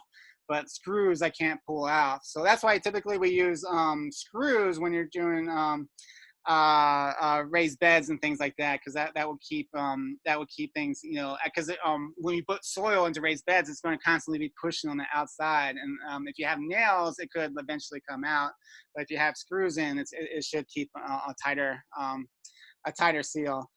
So with deck mates or with screws, so this is the type, I mean, anytime I do outdoor stuff, I always get deck mates. These are the poly-coated. There's other screws you can get too if you want, but it just seems like deck mates like the easiest ones to use. But if you do the star bits, you also got to get the star screws, you have to get star bits, which we'll talk about in a second when we talk about the power drills. But screws have measurements. They usually have, normally they don't have the middle measurement. Usually they just have the first and the last one, which is the number 9 is the diameter. Higher number is larger the diameter. A number 9 is the typical screw size that most people use. So if you're looking for like just a standard screw, do number 9. If you want a bigger, screw or a smaller screw, just go above or below. But most things will be number 9. And then thread count, how many threads they have, almost is usually never present. But you'll sometimes see it. So if you do see a middle number, that's the thread count. And sometimes good to have lots more threads, which we'll talk about in a second, but it's usually not a big deal. And then length of screw, the last number is like how long it is by inches, 3 inches, 2 inches, 1/4 inch, all that stuff. So and then the last screw I'm going to talk about, these are really fun screws. These are lag screws. So these are called timber locks. And they're fantastic screws, especially if like you have a raised bed that's like falling apart and you just need to like pinch everything together. It take a lot of power. Instead of having a screw bit, they have these like, it's like opposite. It's inverted. It has like the screw top on the screw, and then you got to get a special bit, which I'll show, which comes with the box. And then you need like a driver. We'll talk about the difference between a power drill and a driver, but you need something that has a lot of strength, and this will, and it's really awesome. I mean, if you haven't never done a timber lock, I mean, they just go in like butter, and they like seal, like our compost bins, we'll make them out of most of these timber locks just to keep them really, strong. And like, or if I'm making raised beds out of like 4x4s or 6x6s, I'll use timber locks. Or like I said, like if I have a side of my raised beds like falling apart, I'll use a timber lock. I'll drill in. I'll go in the corner and I'll drill in one side and then reach the other side, and it's so strong it will pinch the sides together. And it's a great way to really like fix damaged raised beds. So then building raised beds. So you're essentially, when you're building a raised bed, you're building a box. Which sounds simple enough, but there's actually some things that you need to, little tips, because if it's your first box, or I mean, even if it's not, like it can be a little bit difficult. So the best thing to do when you're building a raised bed, don't just build it in place. You want to find like a flat surface to build this raised bed on, like a basketball court, sidewalk, a driveway, some kind of concrete flat surface, and then do it there, because that's because it's important that everything's like leveled and it's not, because if you're building it on the side of the hill, or if you're building it on bumpy, it's just not going to come together very well. And you can, so the idea is you get your wood, put it into a box. I really prefer, this is what's called a serpentine pattern, where it looks like, you can see this a lot, where it's like snakes eating themselves, kind of, patterns, like the cartoon, like serpentines, if you Google it. But the idea is it's if you want an exact box, serpentine works really well, as opposed to having like 2 sides on the outside and 2 in the middle and having a really narrow or really wide. I just think this works the best, but I mean, it's not that important if you don't want to do a serpentine. But the idea is like you put this stuff on your flat surface, you make your box, and then it really helps to have like an angle. This is called a speed square, or an angle. And you put this angle in the corner of your wood. And that, because you want to make sure you have 90-degree angles, because if one angle is off, your whole thing's going to be off. So you just want to make sure you have, everything's 90 degrees, and it's all good. And then you could start, putting some screws in. If it's like wet pressure treated wood, it's not a big deal to just screw them in, screws in, because wet wood doesn't crack very easily. But if you're working with dry wood, you want to pre-drill, or you're going to split and crack your wood, unless you're really careful. And pre-drill is, idea is you just get a drill and you drill the holes first and then screw afterwards. And when you pre-drill, the idea is you want to have, you don't want to make a hole too big, or that screw is just not going to bind. You want to get like the, like ignore the the threads on these things. You want to have the diameter of this shaft it should be the same as the diameter of this shaft, or the drill should be a little bit smaller. And that way, the threads will still have, the hole won't be too big, and the threads will still be able to bind into, grab onto something. But definitely recommend, pre-drilling if you're doing like anything that you're worried about, things cracking, or if you really dry wood or things like that, or just like if it's just a really hard wood, just pre-drill first, so you don't destroy your bits. So then a couple drills, a couple screws, at least 2, if not 3 or 4 per side, drill them right in. And then the last part I would really recommend is putting corner pieces. You're getting chopping up a 2x4 and then screwing it. And that's going to really add a lot of stability, and it's really going to keep your beds from eventually, from falling apart, years down the road. If you don't have that, you can also use these corner brackets to work really well, but they're just a little bit more pricier than the wood. So that's one way to really make a great raised bed. But that's if you're using 2 by 2x12s, or I definitely recommend at least 2x12s if you're making these kinds of beds.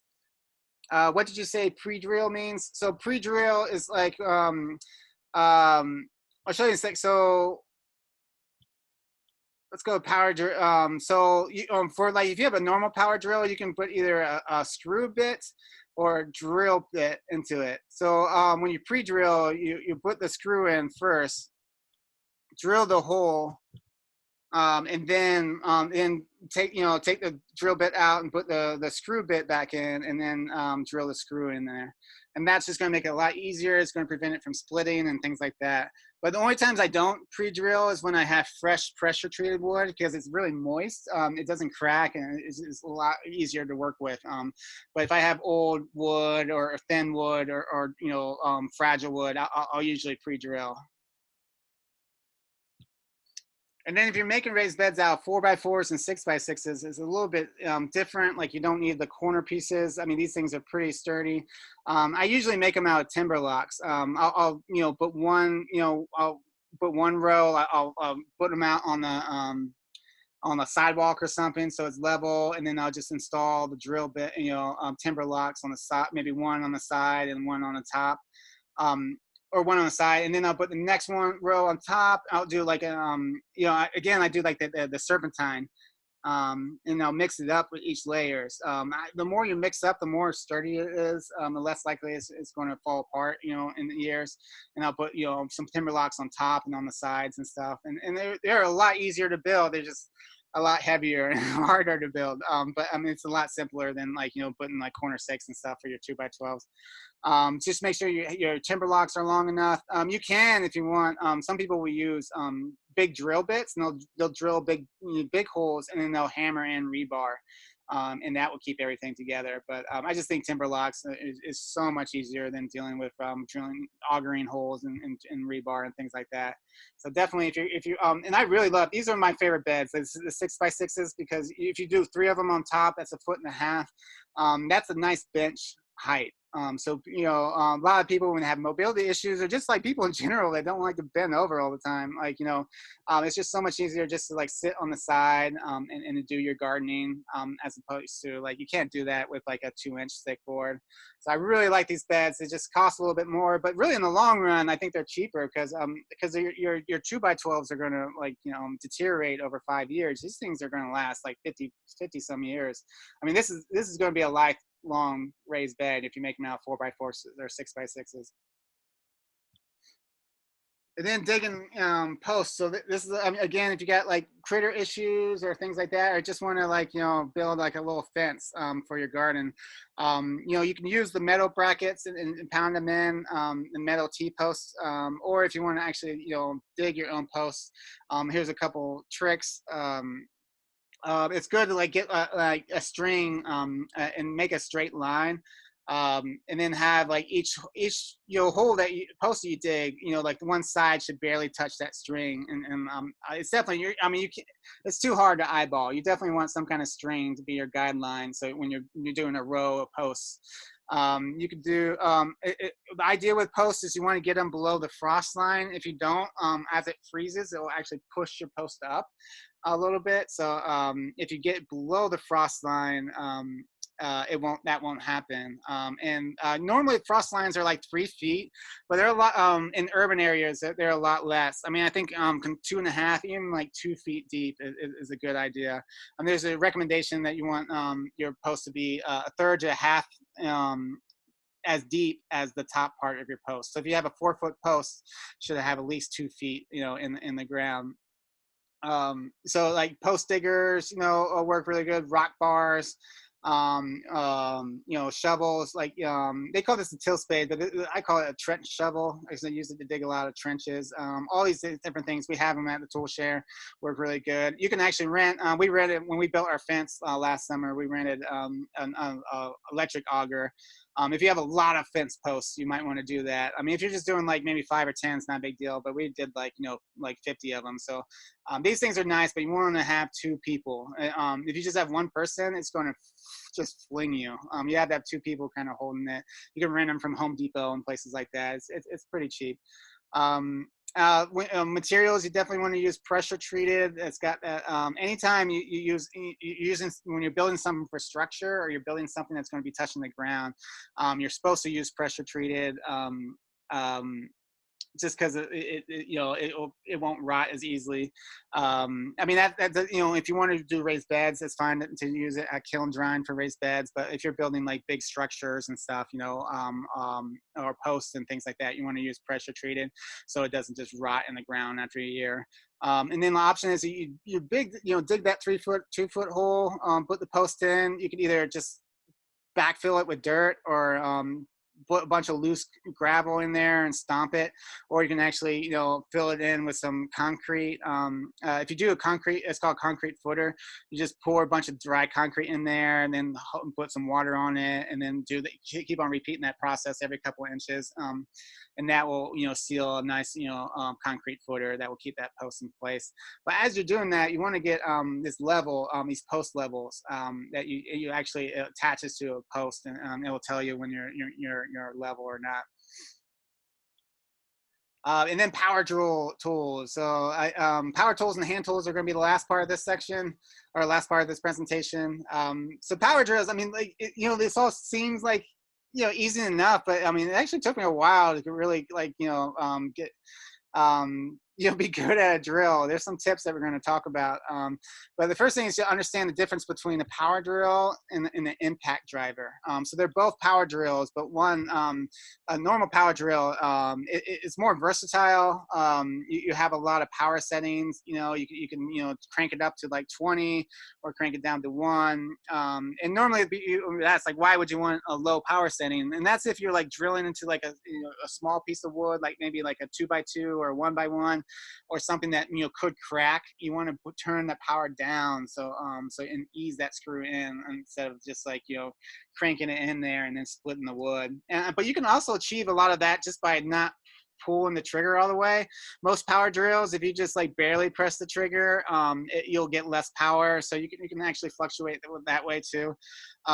There's corded ones and battery ones. I mean, if your workshop's at home, great, I would get the cord. But I mean, all my power drills are batteries. I mean, it's just so much easier to deal with. I just would recommend nothing. Honestly, if you're building stuff outside, like trellises and raised beds and things like that, don't get anything below 18 volt. So 18 volt is like how much power there is in the battery pack. I mean, I can't remember all the volts. I mean, there's definitely like 20 volt and 22 volt and stuff, and then there's like 8 volt and stuff. Like those 8 volt ones, like you just won't be able to finish screws. They'll be like half in, and you just can't get them in. Like if you get an 18 volt, you'll be able to do just about any job that you want. So I definitely recommend. I mean, it costs a little bit more, so so if you can't afford it, definitely like the other ones are fine too. It's just if you can, try to get at least 18 volt. Is a good one. And then how this works is like. You put different bits, like different screw bits and drill bits into the what's called the chuck.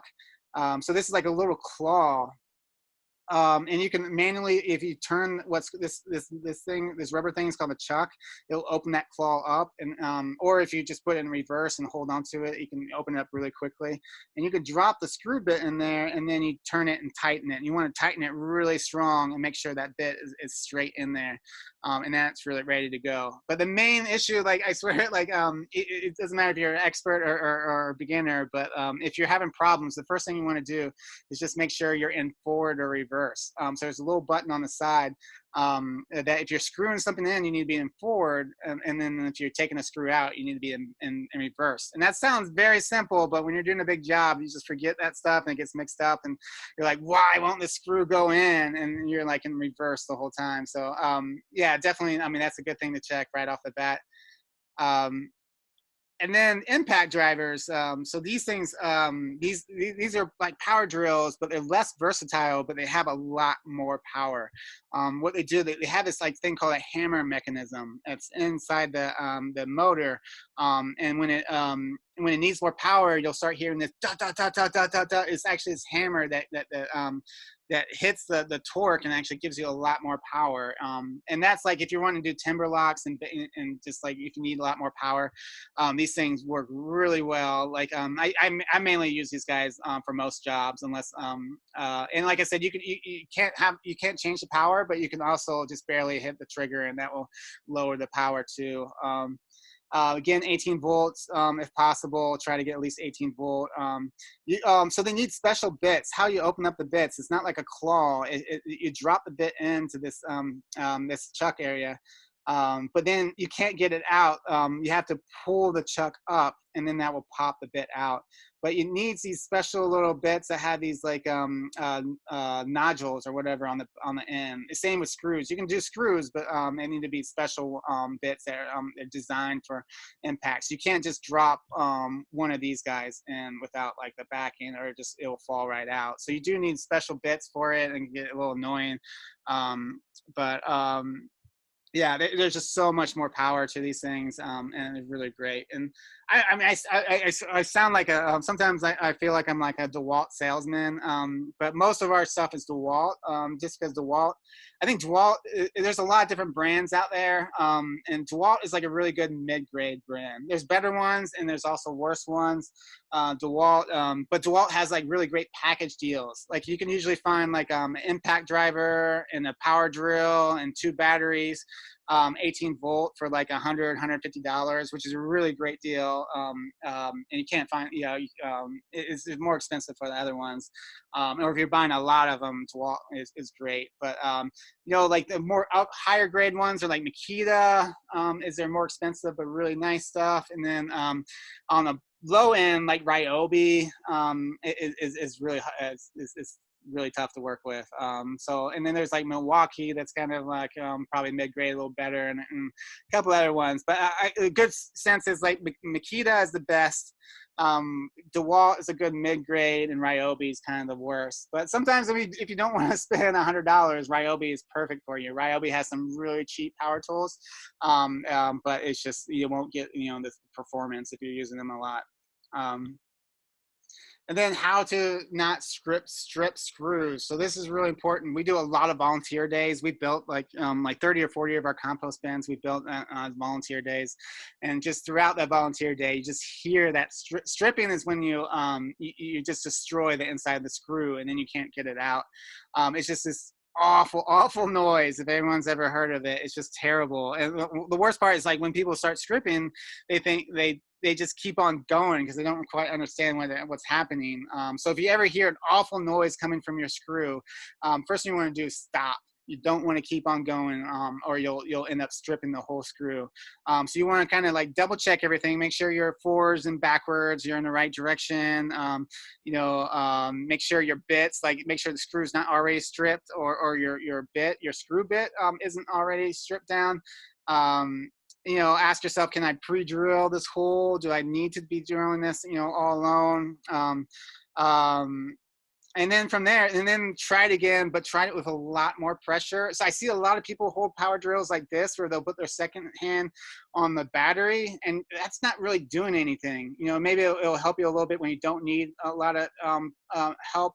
But I really recommend, the number one reason why screws are stripped or having trouble getting screws in is because they're not putting enough downward pressure, or even sideways pressure. They're not putting enough pressure on the screw.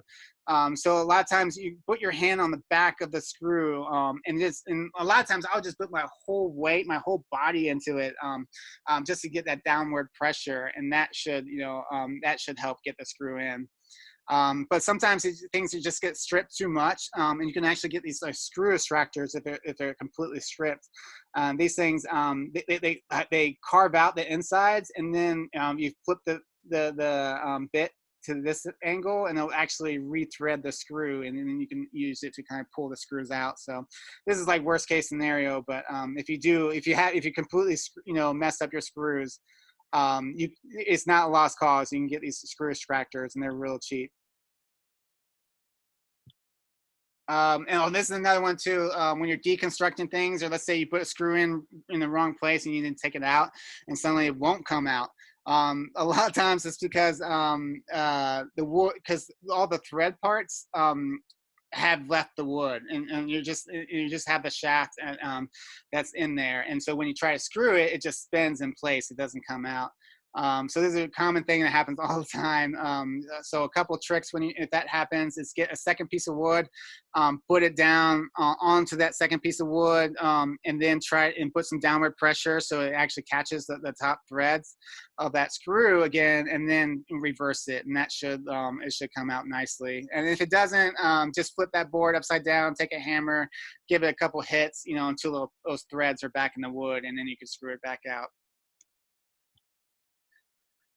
In measuring, so definitely there's some really good, a couple tips on measuring. We talked about the speed square. This is a great way to make sure that not only to make sure that you have 90-degree angles, but also to help you make measurements on wood.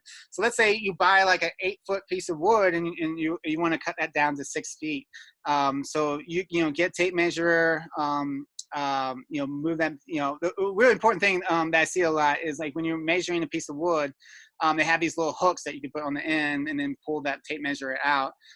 Keep the tape measure parallel to the side of the board. I see a lot of people, they don't do that, and then they'll get, their measurements will be off a little bit.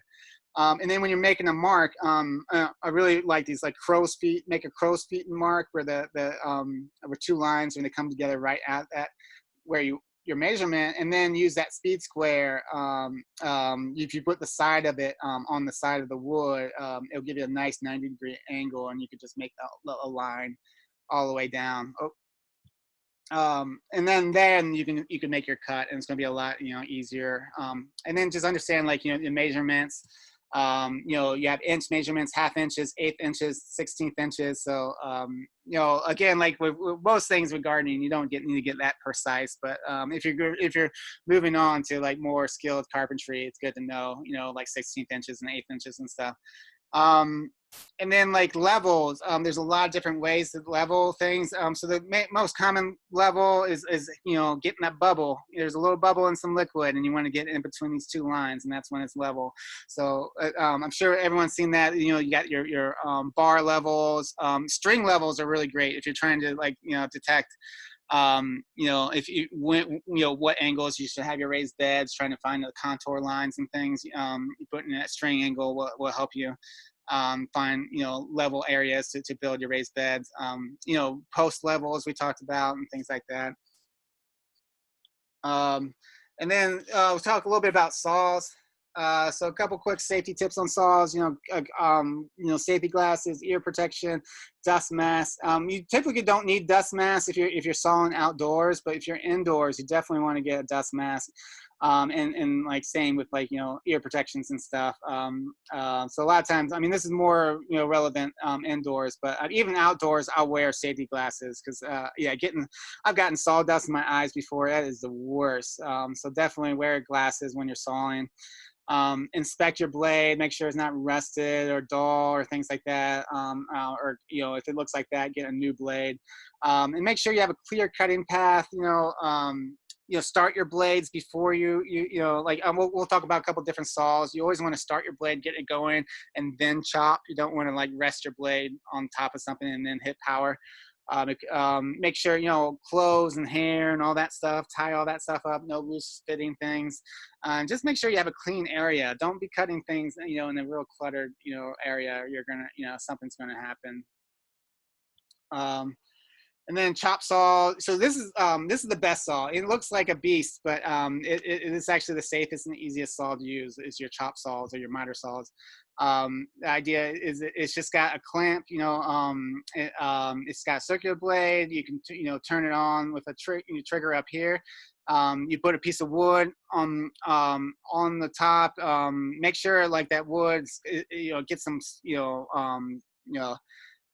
support for that wood on the either side. You don't want just that big piece of wood just hanging off. You're not gonna get a clean cut, but just get make sure it's level, and then make your mark. There's a little safety mechanism you got to pull out in the back. First time I used this, I couldn't find it. It was pretty embarrassing. So just know you can't just lift this thing up. You got to pull this little safety clip out. Sometimes you have to push the whole blade down and then pull it out. And then again, like you start the blade, get it going, and then just do a quick little chop. And like again, you don't want to rest the blade onto the wood and then hit power, because then that's just going to fling your piece of wood up. But it's really easy to use. I definitely recommend chop saws. Sawzalls are more on the go, saw. You're not gonna make very clean cuts, but it's a really great saw. Like I have one in my trunk and I use it like pretty often making cuts and repairing things. It's really great for demo because you can saw through wood with nails and stuff like that.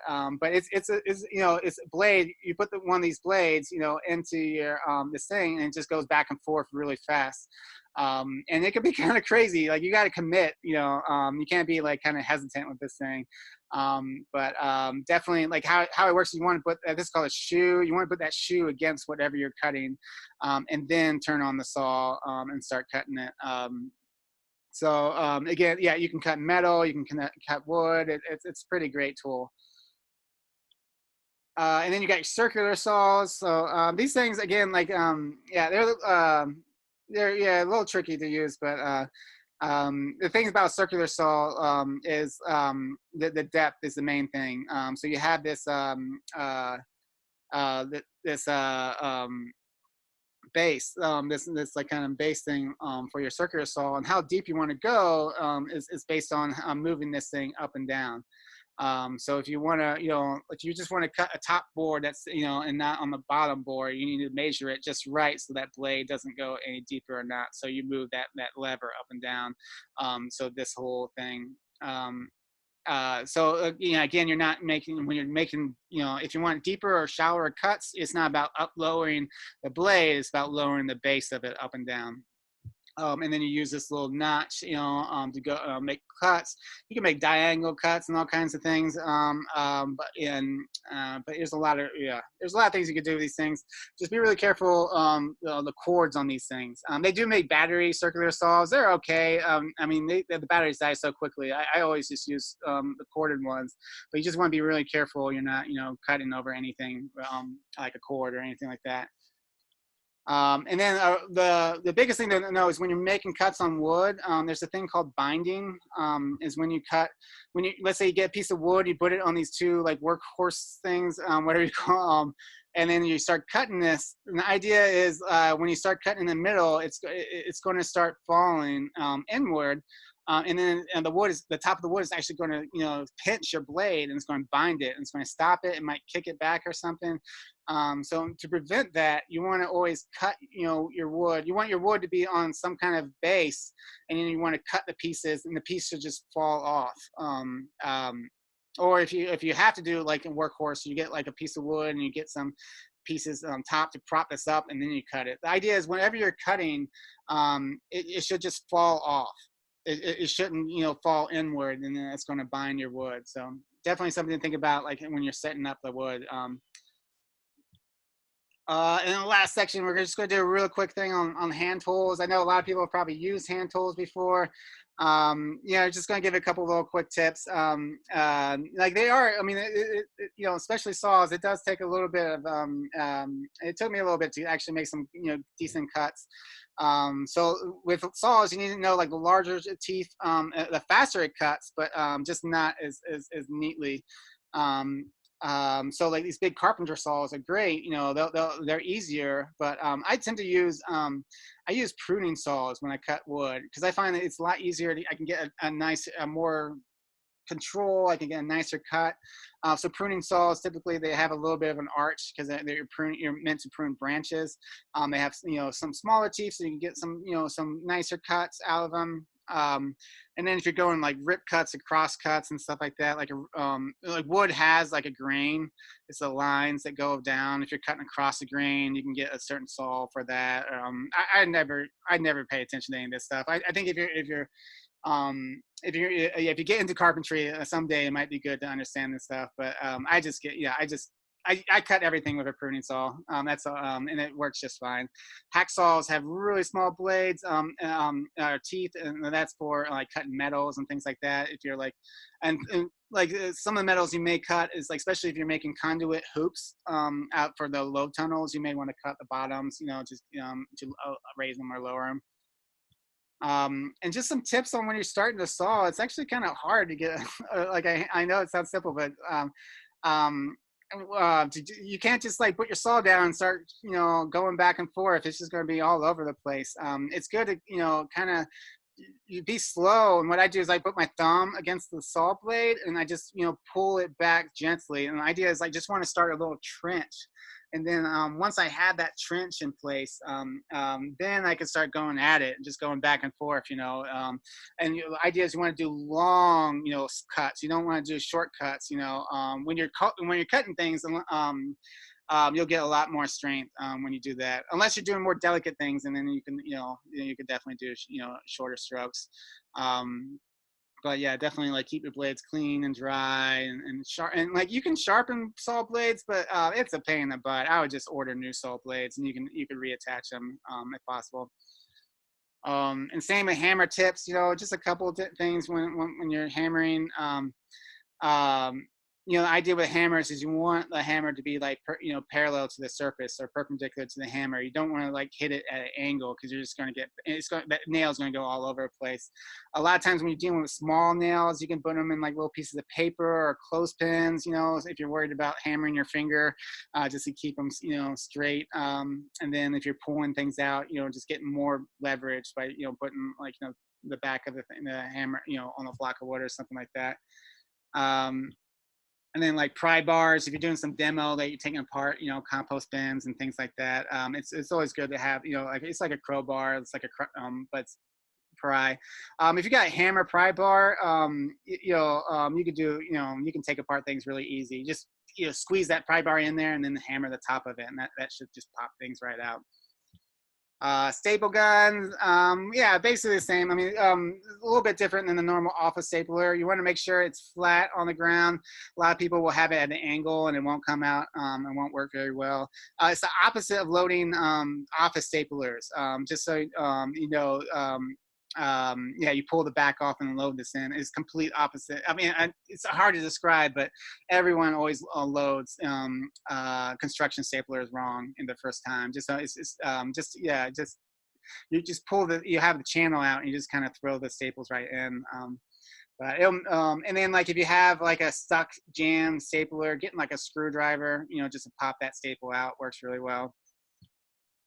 Okay, so that's basically it. Here's some more books about like carpentry and like, you know, critter protection and things like that. Definitely check those books out. Yeah, and that's basically that's it for the critter proofing. I'll definitely stick around for a little bit if people have any, you know, particular questions or have any particular issues that we're working with or different pests that they're having trouble with. But thank you all so much.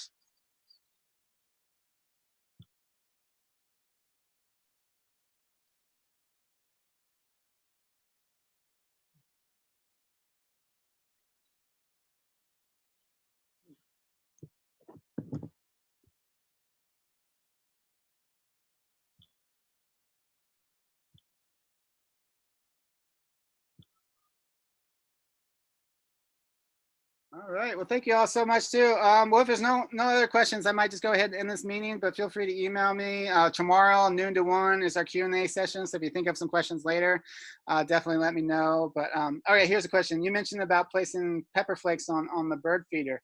Yeah, so that's if so that's a unique situation. Let's say you like birds, but you don't like squirrels. You know, like you want like you're a bird watcher, you want to feed your birds bird seeds so you can watch them, but you have squirrels that are terrorizing your garden, and a lot of times those squirrels are going to eat those bird seeds because they love bird seeds. So one thing you could do is you put hot pepper flakes or hot pepper, in the feeder. Birds typically they don't have like strong taste buds, so they won't taste the spicy, so they're not even going to notice it. But squirrels will definitely notice it, and they'll stay away from your bird feeder. So that's just a trick if you want to keep on, if you're a bird watcher that that has squirrel issues. Definitely you can check that out. I have a question for you. Yeah. When you were talking about deer, I live next to St. Anselm's Abbey, and they have tons of deer up there all over. And before, they never used to come down through the alleys or through the front lawn, and now they do, and they come in between the houses. Mm-hmm. But they don't necessarily like the vegetable garden, the tomato patch. They also like hostas. They like sedum. And I can't put everything under cages and chicken wire. So what I've actually been doing is like creating obstacle courses for them. Oh yeah. And like putting ceramic plates that I don't, that are broken or chipped out there. So at least I hear the noise. Yeah. So I can yell at them. But any other suggestions? I mean, can you pinpoint where they're coming in too? Because you could use one of those motion sensor water sprays. No, that's the whole thing. They either come in through the alley side, by the fence, by my neighbor, or the other side, there's a fence. And I've watched them stand and jump over the fence is about 4 feet tall. I don't even think it's that, maybe 3.5. And I've seen them like just stand right next to it and just like leap up into the air and jump over it. And it's like, dude, you didn't even run. You just, So like I've let wild stuff like grow up on, on the fence, like growing 5 and 6 feet tall to make it look kind of harder for them. Mm-hmm. But I can't do that everywhere. Yeah. Yeah, that's a tough one. I mean, like, yeah, we're definitely like, because different plants, like a lot of times, like especially when they're growing their horns, they love like scraping their horns against like sapling trees and stuff, and they'll kill all of their fruit trees.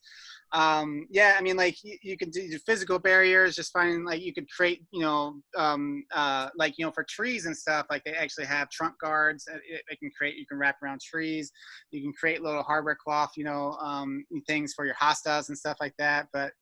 I mean, like repellents and stuff. But the problem with that stuff is just you have to do it a lot. Like getting, like getting some human hair and just spreading it around, getting a dog to run around your garden. Planting a lot of lavender. Like it might be too late though, because if they already know about your garden, like lavender and mint and stuff is good at hiding the things that they want to taste. No, but I have lavender growing in my yard. I mean, I have it in one spot, but it's very profuse. And they'll come walk. I mean, I've seen them at 3 o'clock in the morning come walk through my yard, and they're very quiet. And they go through the flower beds, and they'll go walk past the lavender like, okay, no, we don't like that. And they're not deterred by it at all. No, yeah, I can see that. I mean, could you get a couple of these motion sensor sprayers? And just I'd have to see. I have to see. I don't know if I'll have to look into it to see how they would work, if it'd be worth trying or not. Yeah, I know. Like, I mean, if you only have like one spigot, you can get you can get splitters, or you can have a heart have these like little ones that have their own water, cistern and their solar power, and you can get a couple of them and just maybe make. That's why I would recommend just making a perimeter out of this stuff, because this stuff. I mean, like everyone I talk to say like it works like 100%. Really? Okay. Yeah. Okay. I'll check into it. Okay. I haven't seen them yet because there's nothing for them to really get into yet. So, Thank you. No problem. Thank you. Cool. Well, if there's no other questions, I'll go ahead and I'm going to end this meeting. But thank you all so much, and I'll see you all on Thursday.